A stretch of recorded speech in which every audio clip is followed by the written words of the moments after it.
You are live. I love that. Jeff Bezos said the bottom half should pay zero income tax. But that opens up the whole tax scam, doesn't it? Jeff Bezos went on CNBC with Andrew Ross Sorkin and said something that sounds shocking coming from one of the richest people alive. He said that the bottom half of American earners should pay zero federal income tax. Not lower taxes, zero. And the example he gave was a nurse in Queens, New York, making around $75,000 a year and sending more than $1,000 a month to Washington. We'll talk about making the tax system more progressive. How about we start by having the nurse in Queens not pay taxes? Why is somebody at all? Why is a nurse in Queens who makes $75,000 a year paying more than $1,000 a month in taxes? That's $1,000 a month that could help with rent or groceries or anything. And so, and by the way, do you know what that all adds up to? The bottom half of income earners in this country pay only 3% of the taxes. It's only 3%. We can find 3%. So we don't have, it's a small amount of money for the government, that. And really, and the more I thought about it, to me, it's kind of absurd that we're doing this. We shouldn't be asking this nurse in Queens to send money to Washington. They should be sending her to, we'll talk about. When you hear a disposition like that, it kind of softens you to someone in his position, which is a billionaire.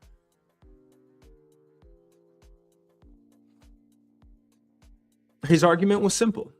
Why are we asking that person to fund the federal government when that money could go toward rent, groceries, childcare, transportation, or even starting a small business?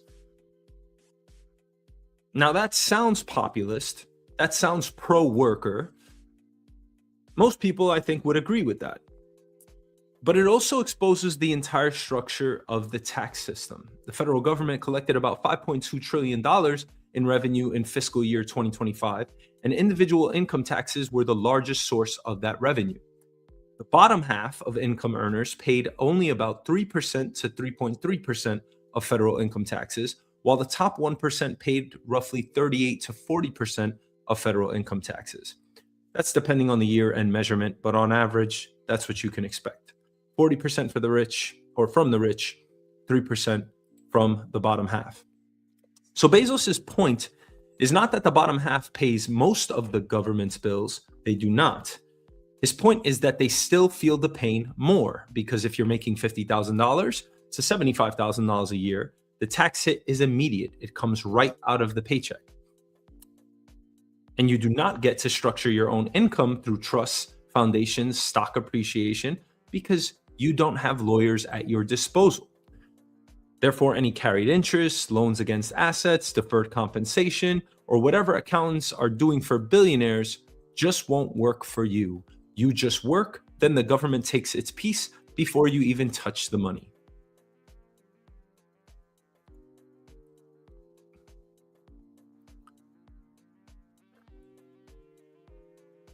If I do my job right,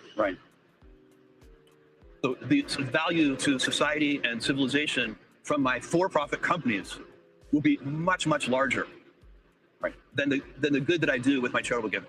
And I think this is an important point to make, because people forget, or they sometimes don't see, that when you create something like Amazon and you're saving, I get letters from new mothers all the time that say, like, I have no idea what I would be doing right now if I didn't have Amazon, thank you. Or what we did in the pandemic when people could really see what an essential service we provided to them.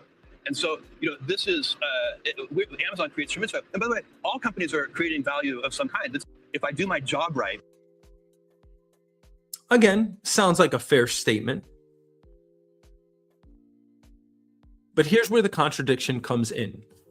Jeff Bezos is saying something that actually makes sense for working people, but he is also one of the clearest examples of why people are angry at the system.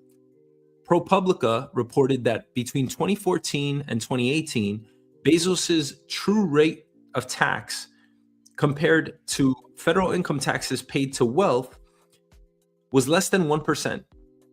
So let's just restate that. Between 2014 and 2018, Bezos paid less than 1% of tax. That does not mean he never paid taxes. It means that the tax code treats wealth growth very differently from wage income. And that's the whole game. If you work for wages, you are taxed now. If you own appreciating assets, you can borrow against them. You can defer selling, donate strategically, pass wealth through structures, and avoid triggering taxable income the same way a normal worker does. So Bezos saying the bottom half should pay zero income tax may be correct, but then the next question is unavoidable. If the bottom half pays zero, who pays more? Do we double taxes on billionaires? Do we tax unrealized gains? Do we tax borrowing against stock? Or do we just cut government spending? Of course, we could also raise capital gains taxes, close some loopholes that the wealthy tend to exploit. But if you eliminate income taxes for half the country, you either replace that revenue, cut spending, or increase deficits. And then you have to ask what the money is funding in the first place. Wars, interest payments, corporate subsidies, defense contracts, debt servicing. Again, we're paying $1 trillion on our $39 trillion deficit. Are you happy with where your taxes are going? Do you even know where your taxes are going? I mean, we just launched this $1.8 billion anti-weaponization fund that's going to go to people that were harmed or targeted by Democrats in the last Democratic presidential campaign. That's the reality. We can't keep up with all of this. That's why we elect leaders and we trust them to do good with our money and our policy in shaping our futures. The programs that people don't understand because the federal budget is so large is that ordinary Americans cannot trace where their paycheck goes. And that's the part that should bother people, because a nurse in Queens, to Jeff Bezos's point, sees her paycheck carved up. A teacher, a firefighter, a truck driver, you and I, we see the withholding every check. Small business owners, they get crushed quarterly. Meanwhile, billionaires build wealth through assets. That is the divide. Now, Bezos says that if he does his job right, the value for his for-profit companies create for society will be much larger than the good he does through his charitable giving. And honestly, that is not a crazy argument. Amazon changed commerce. AWS changed cloud computing. It made it more affordable. Blue Origin is trying to compete in space. For-profit companies can absolutely create enormous value. I don't think there's really much of a counter argument to that. But the question is not just whether they can create value. The question is who captures the value. The customer gets the convenience, the workers get the wages, the shareholders get appreciation, but the founder gets empire-level wealth. We're talking about trillionaires coming into existence in this century. It's going to happen. So when Bezos says his companies do more good than his charity, the next question is, does the worker inside that value-creating machine share enough in the upside? Do they get a share of the equity? I mean, they are the ones that are actually doing the work. They're the ones that are standing on their feet all day, that have to deal with all of the issues that the company creates. The company is creating trillions of dollars in value, and the worker still needs tax relief to survive. What does that tell you?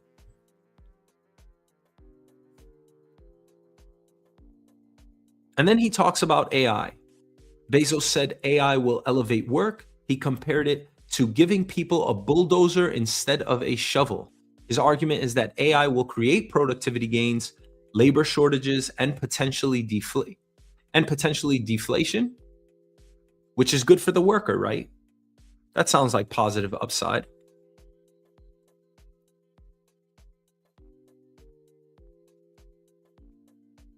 I mentioned my optimism a minute ago, and we should definitely talk about that, because I think there's so many people who are afraid that AI is going to take their job. I think that there's going to be a labor shortage as a result. So let's go there then. Yeah. I wanted to stay in space, but let's go to that. We can come back. We can be in space too, whatever you want. But that's fascinating because I don't know if you saw Eric Schmidt gave a commencement address over the weekend. Yeah. And the students were booing because every time he mentioned AI, they were booing because I think they're deeply fearful and worried about whether they're going to have a job. Yeah. Well, and the reason they're afraid of that is because all these smart people keep saying that. So there's so many smart people, and they are smart, and they're saying, "Oh my God, there are going to be no more radiologists because." AI can read X-rays better than a radiologist can, and there are going to be no more software engineers because AI can program better than a software engineer can. These people are wrong. So what's really going to happen is that it's going to elevate all of these people, and it's like you've been digging. Let's say you're a software engineer, right? What it's the analogy I give you is you've been digging out a basement for your house with a shovel, and somebody's about to hand you a bulldozer. You should be so happy. If you're digging the basement to your house and somebody says, "Hey, how about this? I have a tool here that's going to," and what's really going to happen is we're going to have so much productivity in our economy that, for example, this is just one effect. A lot of people who have two-earner income households, one of the people is going to drop out of the workforce. That's why we're going to have a labor shortage. People, because of the productivity gains, you're going to be able to afford things. We're going to have, I predict, we'll actually have deflation of certain core, assuming we let this technology play out and don't hamstring it with regulation too early. We will actually have, everything will get, food will get cheaper, and housing construction will get cheaper, and so on and so on. Is there a transition cost? We can even solve the permitting problem I was talking about earlier for housing. Like, it should take, It was certainly an interesting interview. And that's the optimistic case, right? I'm certainly happy to hear that. I work in IT as a project manager. AI does make workers more powerful. It makes companies more efficient. It lowers costs, produces more goods and services, and eventually prices should come down. But there is another version. AI increases productivity, but the gains go to the owners. So companies will hire fewer people. We are already seeing job cuts across industries, especially in software. Entry-level jobs are getting compressed. White-collar work is getting automated. So labor is going to begin to lose their bargaining power. I've actually seen my salary in the marketplace for an IT project manager actually go down. And of course, the stock market wins before workers do. That's the real tension in this Bezos interview. It's extremely compelling to hear him speak. He is a billionaire. He is the founder of Blue Origin, Amazon. He has a bunch of other startups that he's involved with, and he hasn't really been in the public eye so much as of late. And he may be right that lower income Americans should not pay federal income tax. If we're only collecting 3%, why tax them at all? That money would clearly significantly improve their quality of life. He may be right that companies create more value than charity. And of course, we do need the innovative minds like Elon Musk, whether you like him or not, Jeff Bezos, whether you like him or not, the Anthropics of the world. And he may be right that AI does increase productivity. It certainly does. But will it bring about deflation? Will it actually lower costs for us in the future? And will it ensure that everyone has a job in the future? Because if there are no jobs, there is no spending. If there is no spending, there is no US economy. The global economy would have challenges and headwinds if that were to occur. But all three ideas lead back to the same question. When the system creates wealth, who gets it?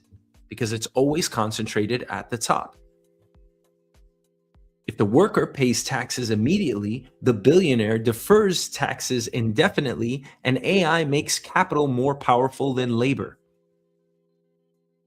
And again, this is not just a tax conversation. It's a structural problem.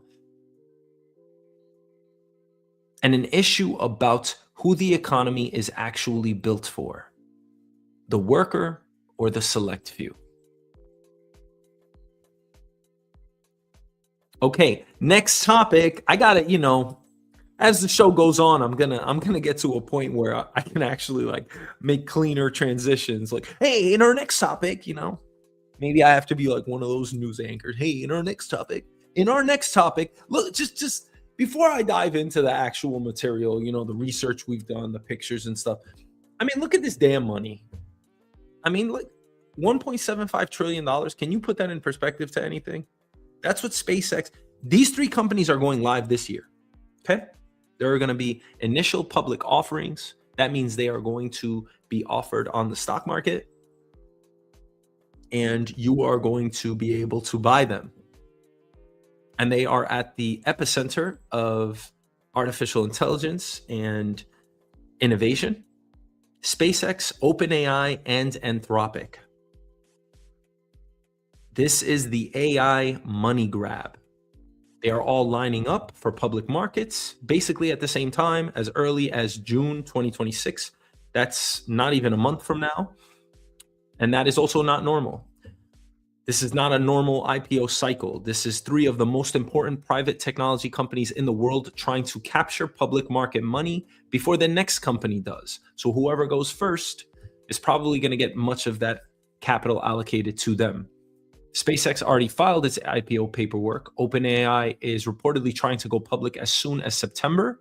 And Anthropic is also targeting a fall IPO window, maybe within 1 week of each other. They are super big competitors. Of course, the reason is obvious. Artificial intelligence is expensive, not kind of expensive, historically expensive. These are by far the 3 biggest IPOs we will ever have. To reach $1 trillion in market capitalization in the market is a milestone. To be introduced as a $1 trillion company in the stock market, we have never seen before.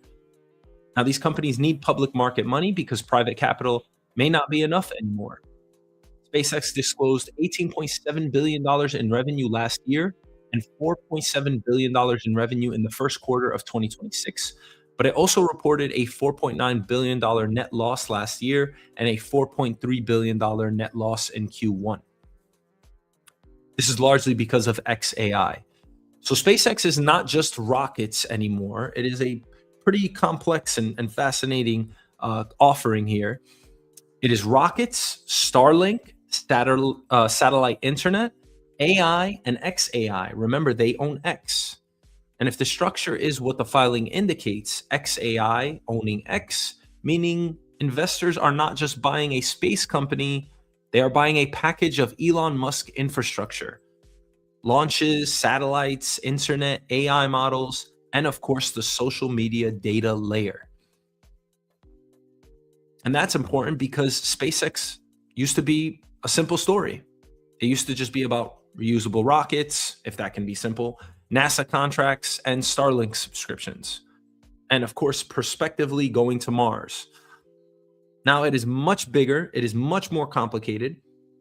Starlink alone generated $11.39 billion in 2025 revenue. SpaceX's launch business brought in about $4.09 billion, and the AI segment generated about $3.2 billion in sales but produced large losses. That is the trade-off. The rocket and satellite businesses look real. The AI business is burning cash.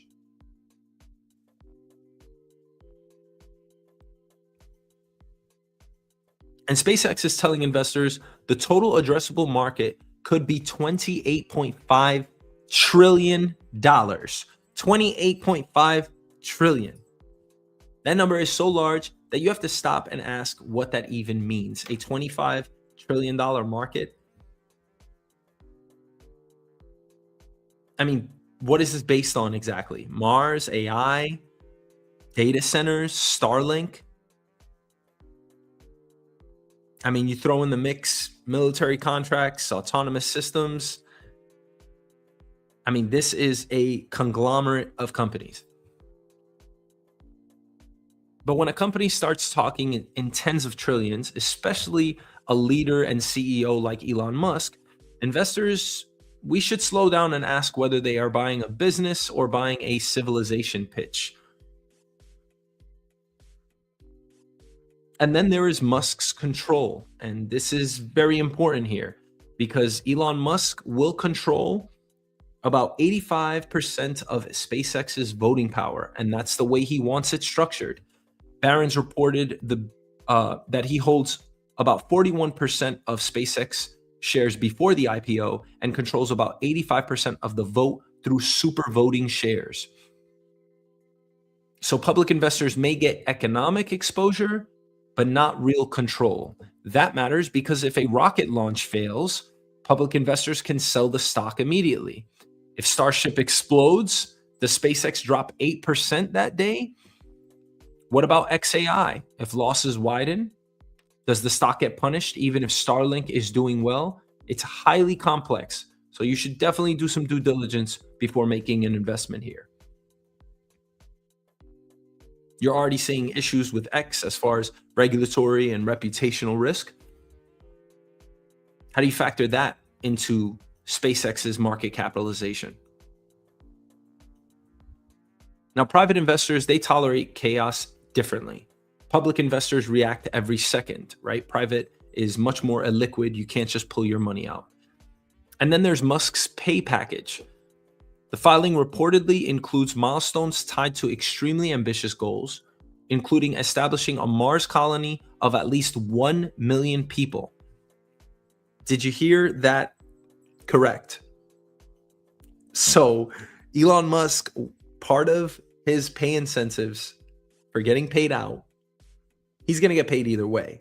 But to get his bonuses, he needs to establish a Mars settlement of 1 million people. I mean, I don't even know if we can use the word ambitious. That is just wild. He's long, of course, been speaking about having a project going to Mars and inhabiting it. But I think it was around really 20 people in earnest that we would have sent over there to try to inhabit Mars. And of course, that's not some normal executive compensation target. Most CEOs get paid based on revenue, EBITDA, stock prices, or market cap. Musk may get paid on turning Mars into a settlement. That is either visionary or insane, depending on how you see it. But we are talking about one of the biggest IPOs. And again, we should be extremely careful with our money here. And you also have a volatile leader in Elon Musk. So when you're thinking about investing in something like SpaceX, if you are the same type of investor that invests in Tesla and the humanoid robots along with autonomous driving, you would probably buy into something like SpaceX. Now, if we look at OpenAI reportedly had more than $13 billion in revenue last year, but expects to spend $115 billion over the next 4 years. That is the AI business model right now. Massive revenue, even more massive spending. Everyone is in a race. And OpenAI going public becomes more realistic after Elon Musk loses his lawsuit, of course, seeking the $150 billion in damages and trying to unwind OpenAI's for-profit conversion. Now that that lawsuit is behind us, they can move forward with their IPO. So OpenAI survives the legal threat, and now the IPO door opens. And then lastly, you have Anthropic. Anthropic reportedly collected $4.8 billion in revenue in the first quarter and is set to report a $559 million operating profit this quarter. But it is also paying $1.25 billion per month over 3 years to rent compute from SpaceX. That is wild, because now one IPO candidate is paying another IPO candidate billions for compute. Anthropic needs SpaceX. SpaceX benefits from Anthropic. OpenAI is racing both of them, and NVIDIA is selling into the entire AI build-out. You see where we're going here? It's truly a conundrum.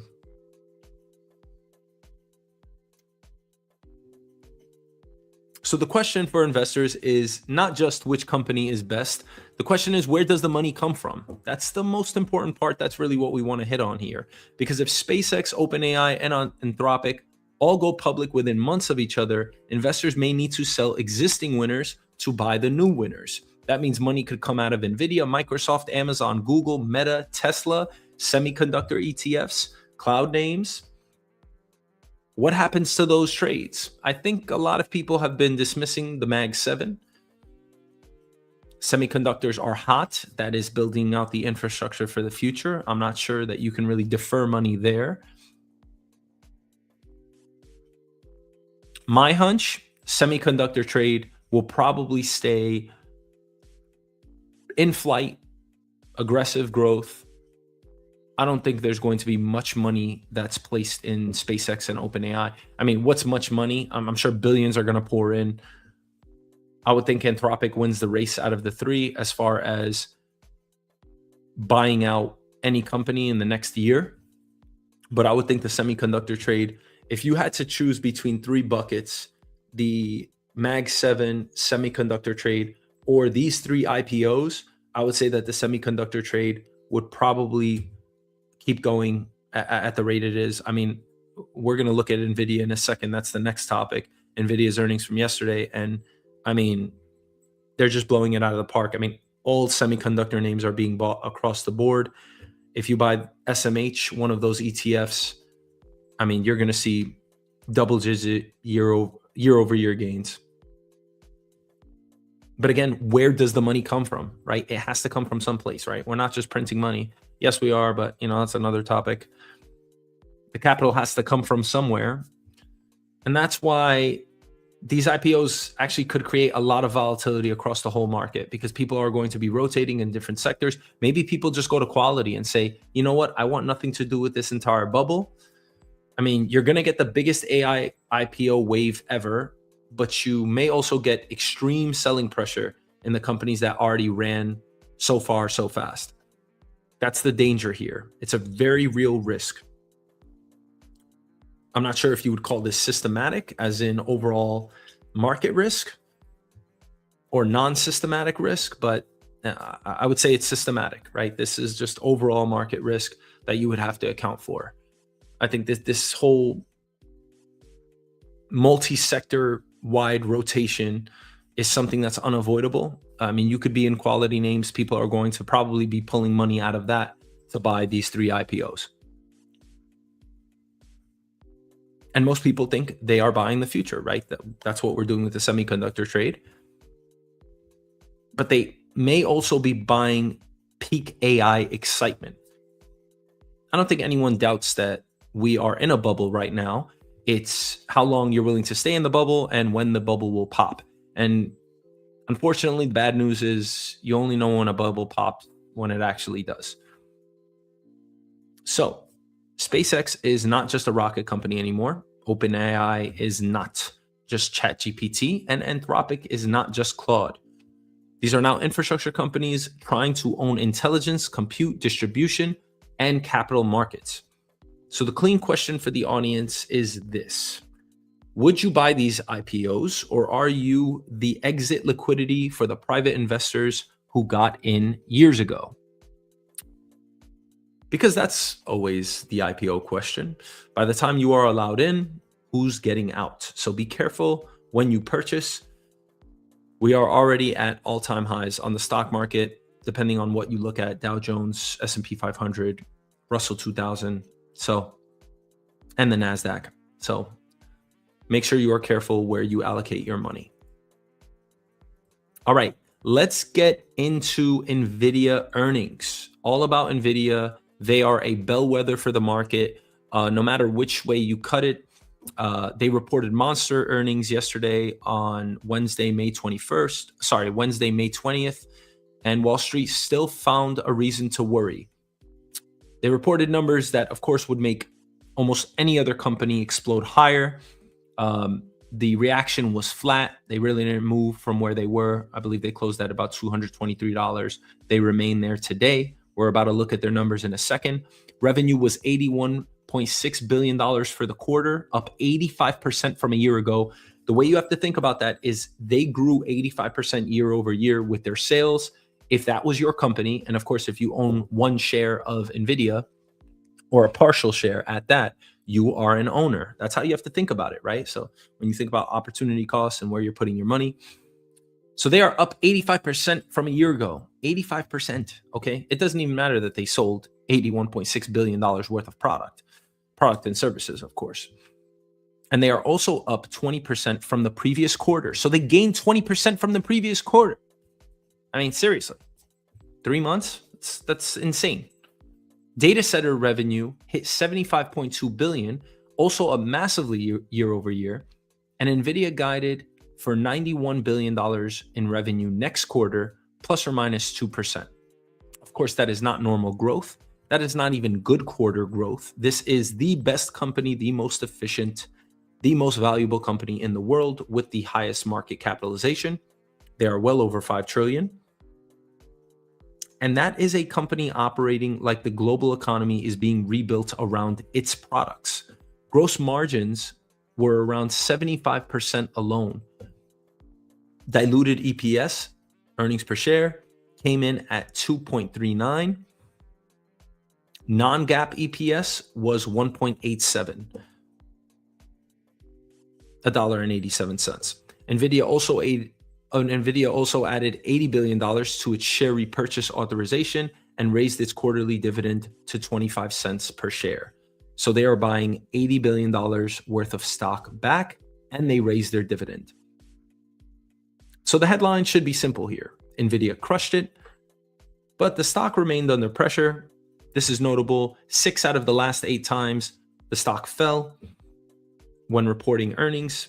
And that tells you that the market has kind of moved past the simple question. Investors are no longer asking, is NVIDIA growing? Of course, NVIDIA is growing. The question is, can growth this insane continue? But we've been asking that same question for years. And now it's really time to look at some of the numbers here, because year to date, this company is up 16.3%. We're not even 5 months through the year. Now, the S&P 500, which is our benchmark index, returns 10% a year. It's already at 10% as we speak. And NVIDIA already returned 16.75%. I mean, this is live right now. In the last 12 months, they're up 67%. So if you bought them 12 months ago, you're up 67%. Let's look at the last 5 years, because we've been saying the same thing for the last 5 years. It's overhyped. They're going to run out of steam. Last 5 years, they are up 1,371%. I mean, come on. And of course, Max, if you invested in them when they were just a graphics card company, and that is, back in 1999 when they were worth 40 cents, they are up 550,000%. Let's tone it down a little bit. Let's just go back to year to date. Year to date, they're up 17%. Okay. So again, extremely valuable company. You're not going to beat them. Of course, there's a ton of other ways to play the semiconductor space. There's AMD, there's Qualcomm, there's Micron, which all have had massive gains this year. But this is the best company out there in any industry across all sectors.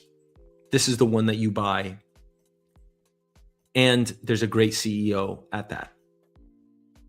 Now, Jensen Huang told analysts on the call that demand has gone parabolic, and NVIDIA is now pointing to AI agents as the next growth driver on top of its data center business. That matters because the first AI wave was training. You build the models, you train the models, you buy the GPUs. That's the first level. Then came inference. You run the models, you serve the users, you answer the prompts.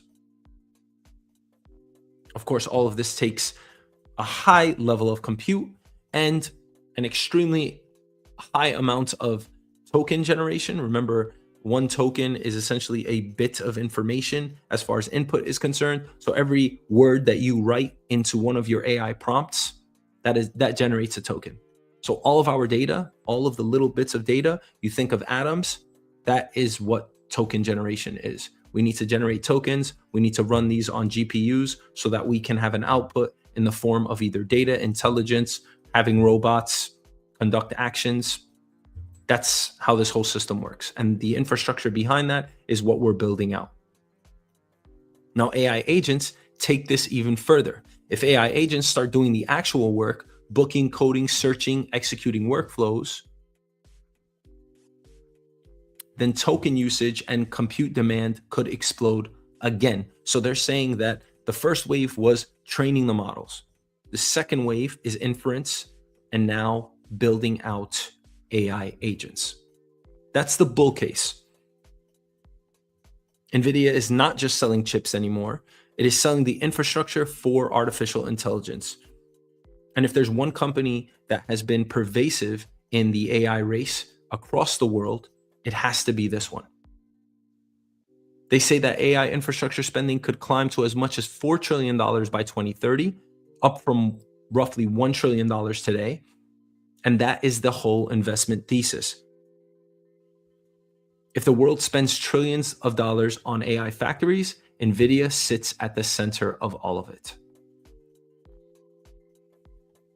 This is one of NVIDIA's chips.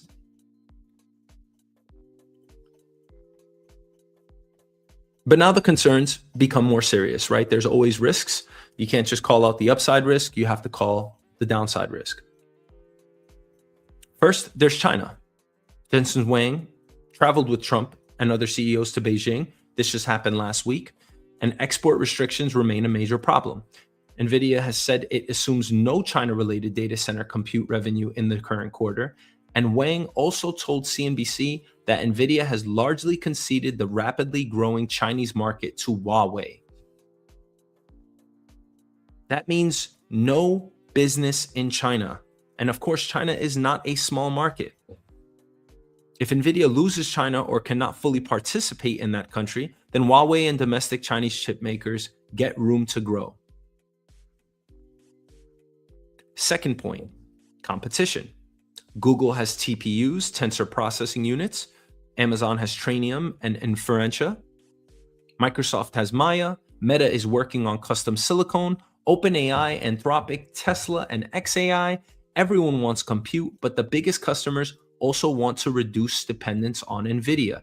They have all been diversifying, buying from companies like AMD, Micron, SanDisk for their memory. So that is the paradox. NVIDIA's best customers are also trying to become less dependent on NVIDIA. So they have to prove that they are not just a GPU company. It has to prove it is a full-stack AI systems company that is chips, networking, software, data center architecture, inference, robotics, and ecosystem lock-in. That means a one-stop shop for AI.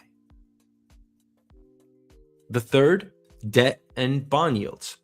Tech companies are borrowing heavily to build out data centers. Oracle continues to borrow in the billions. And if yields stay high, the cost of financing the AI build-out rises.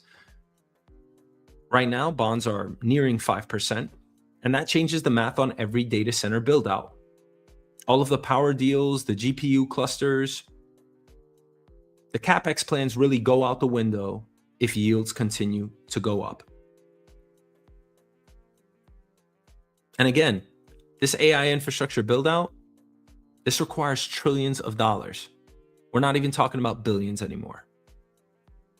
So every basis point is significant. The fourth, memory chips. AI systems need GPUs, but they also need high bandwidth memory. If memory supply gets tight, NVIDIA cannot ship everything it wants to ship.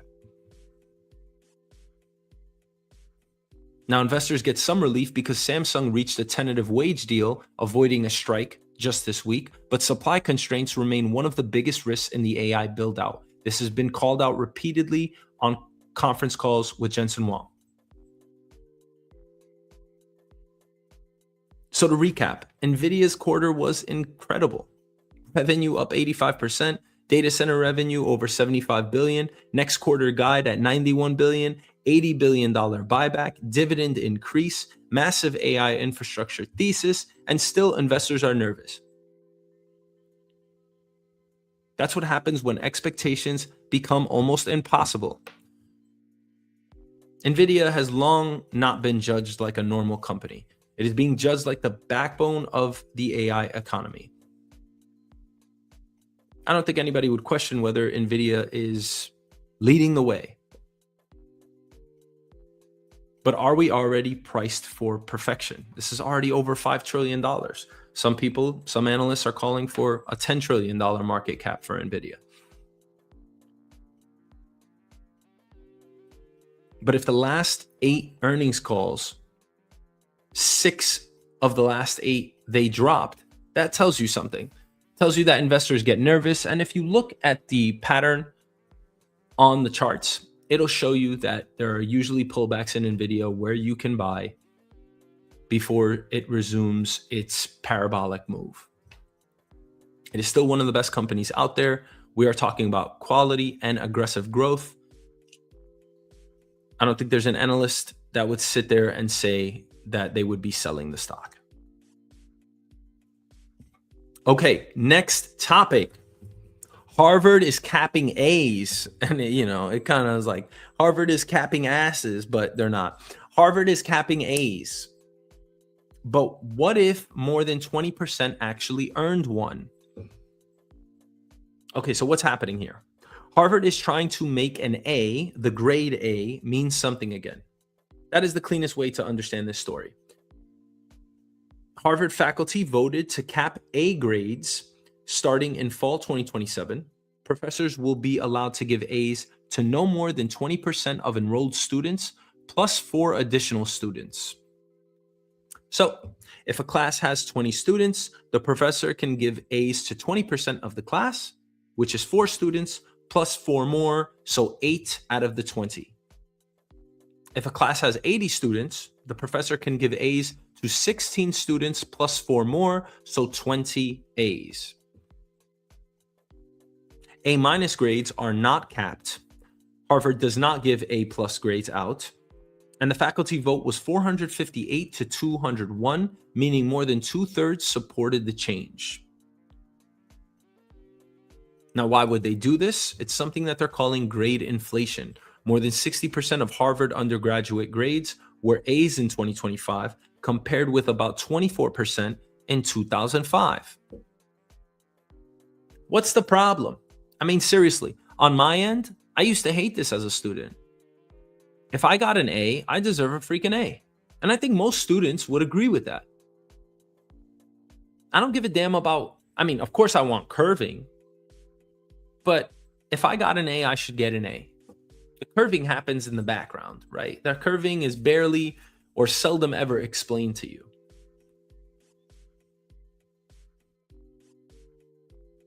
And why are we making quotas for this? Give the student what they deserved. And if the student had a poor grade, curve them upward. What's the problem? It's not like you're graduating morons out of Harvard. But of course, if more than half the grades are A's, what does an A mean? An A is supposed to signal exceptional work. And if 60% of the class gets an A, then an A becomes normal. That's the thinking. Oh, great. Thank you, Harvard.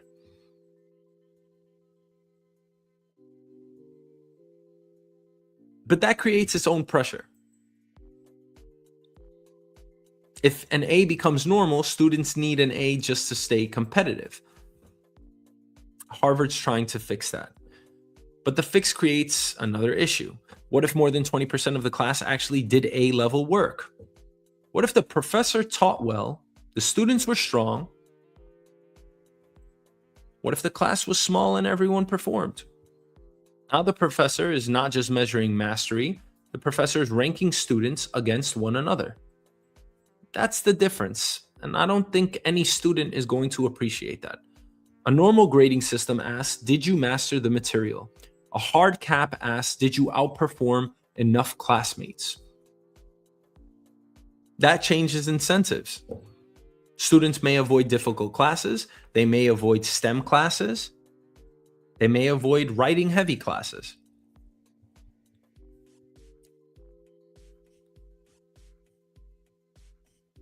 Why would you do that? Hey, I'm not going to take philosophy or economics or statistics, anything where the A cap feels risky because I want to protect my GPA. I'm trying to get into law school, medical school, consulting, finance. We're not just learning, we're trying to prepare ourselves and put ourselves in the best possible position for our careers. And what Harvard is doing is they're protecting the number that gets them through the next gate.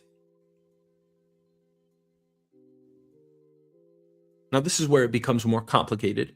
Harvard students are already elite academically. The Washington Post noted that almost 3/4 of Harvard first-year graduates had a high school GPA of 4.0, and another 22% had it between 3.75 and 3.99. So this is already a school full of people who are used to being the top student. Now Harvard is telling them not everyone can get the top mark. That pressure is coming from up above. Again, we're trying to protect our GPAs. And Harvard's defense is that they need to restore meaning to grades. But it also intensifies competition in a place already full of pressure. And then, of course, there's AI. That's the elephant in the room. One of the broader questions in education right now is not just whether students deserve A's, it's whether students are doing the work at all. If AI can write essays, summarize books, solve problem sets, generate code, then of course grading becomes harder. Are you grading the student? Are you grading the prompt, the AI output, how clever they use one of these models? So Harvard is fighting grade inflation at the same time that AI is destabilizing what coursework even means. That's the real crux of the issue here. Harvard wants an A to mean excellence again. But in 2026 and beyond, excellence itself, it's harder to measure. Is the student brilliant? Was their work AI assisted? Or did they master the material? Most importantly, did they learn and produce? This is why the ACAP is more than a grading story. It's about whether elite education is supposed to certify. What is it supposed to certify? How effective a student is with using AI? Because if a student doesn't use AI, they're already at a deficit. They're at a huge disadvantage. So you have to assume that everybody is using the tools that are allotted and available to them. And you have to assume that no one is actually doing the work from scratch.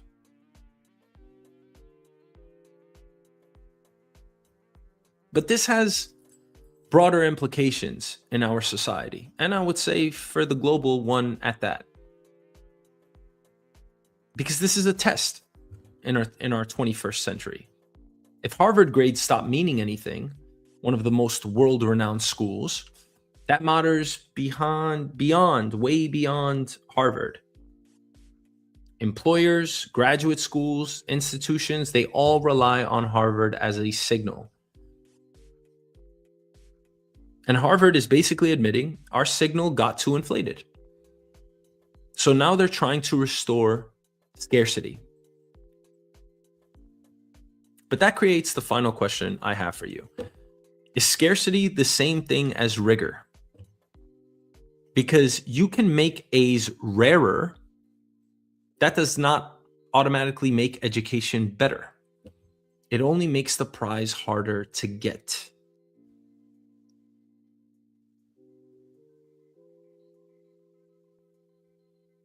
So now here's the parallel. You are competing against your coursework, and the new element is that you are competing against your classmates.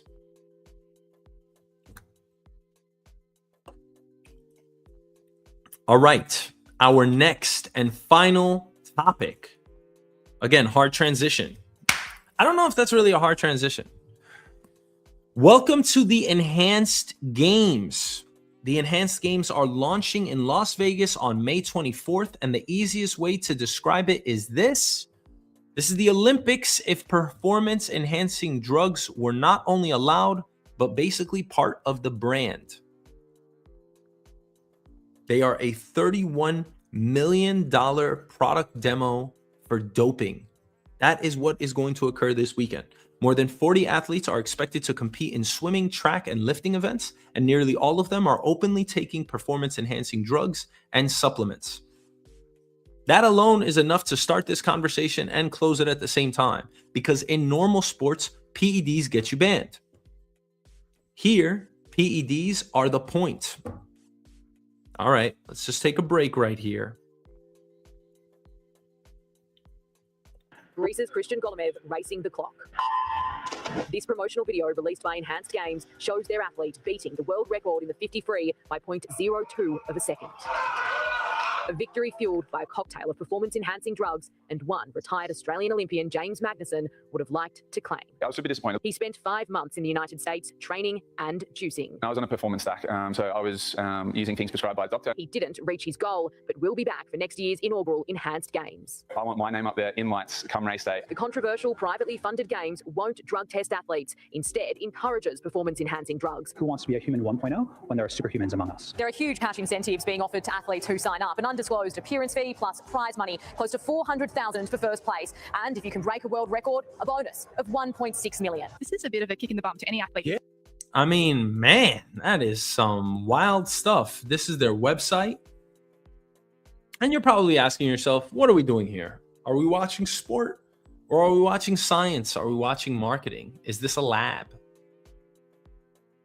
I mean, some people are calling it a live demonstration for a supplement and longevity business. Because according to the reporting, the Enhanced Games are not really expected to make money as a sporting event this year.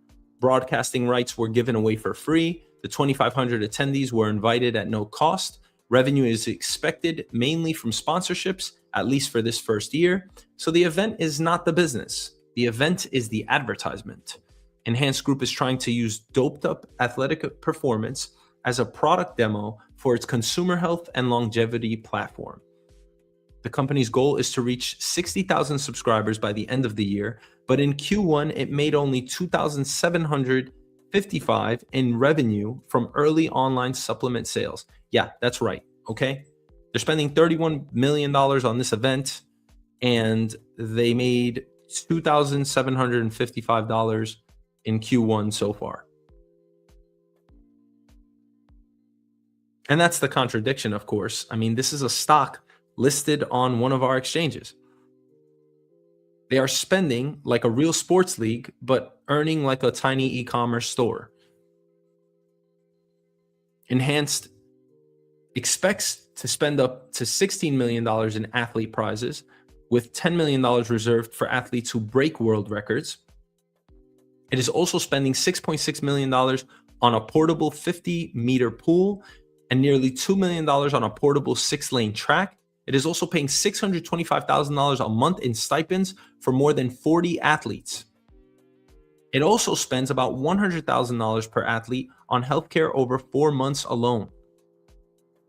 Now, the healthcare number matters because this is the part where the company says we are monitoring the athletes.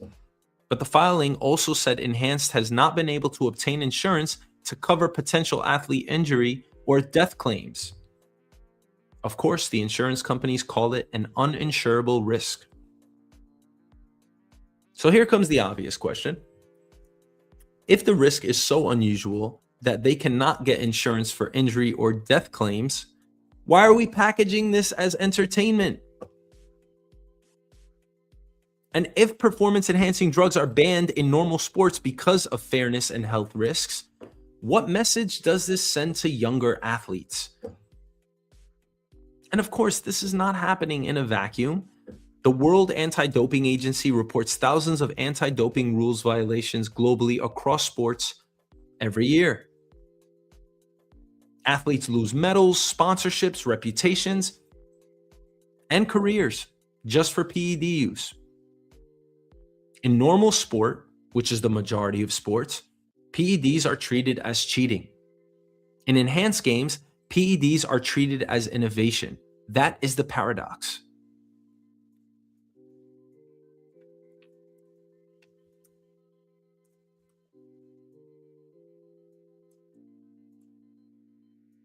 The same substance that can get one athlete banned becomes the marketing hook for another league.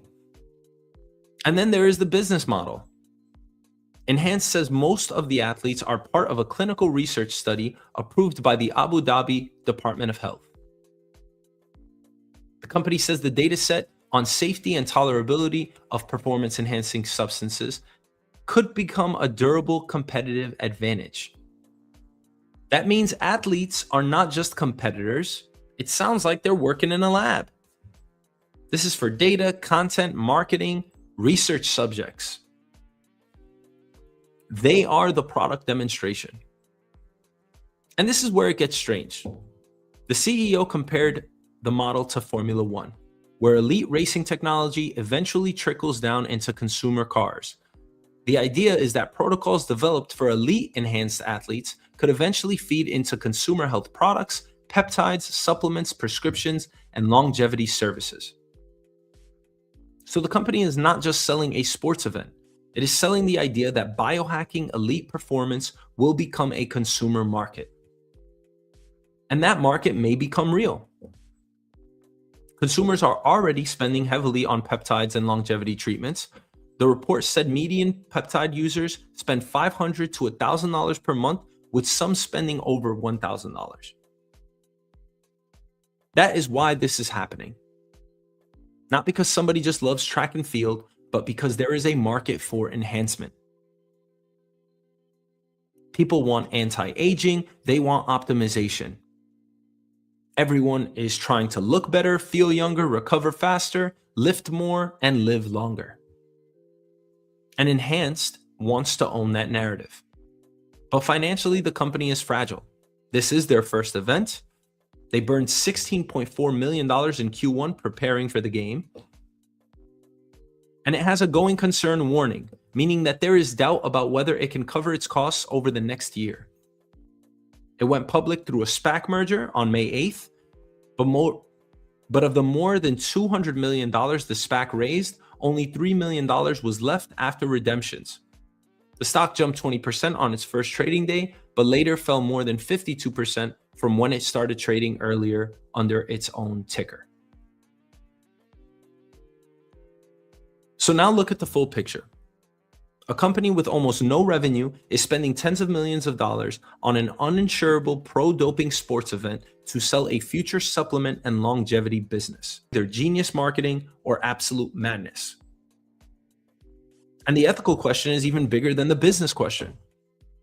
If PEDs are dangerous enough to be banned in traditional sports, why are we celebrating them here? Is this something that you would want your children to watch? Or you would reference to some friends and family? Because it may change the way they think and what's acceptable in sports. If they are safe under medical supervision, why are they banned everywhere else? Of course, normal athletes feel pressured to use PEDs. Everyone is trying to compete. And if you don't, you get left behind. You don't get the big contract. You don't get the money that you need to survive. At least as an athlete, of course. But what happens when the audience starts comparing enhanced records to natural records? Because of course, when someone runs faster, swims faster, starts lifting more, and we see records broken on camera, people will watch. That's the whole point of the product, right? The shock is the marketing, the performance is the advertisement, the athlete is the data itself, and the business ultimately is the subscription. Maybe this model works. But this is not just about sports. This is about whether the future of athletics becomes another consumer health funnel. And this is a test, a real test, to see PEDs in action and all but legal. It's essentially a referendum on whether society will allow athletes to take PEDs and whether they should be included in everyday sport. Thank you for watching.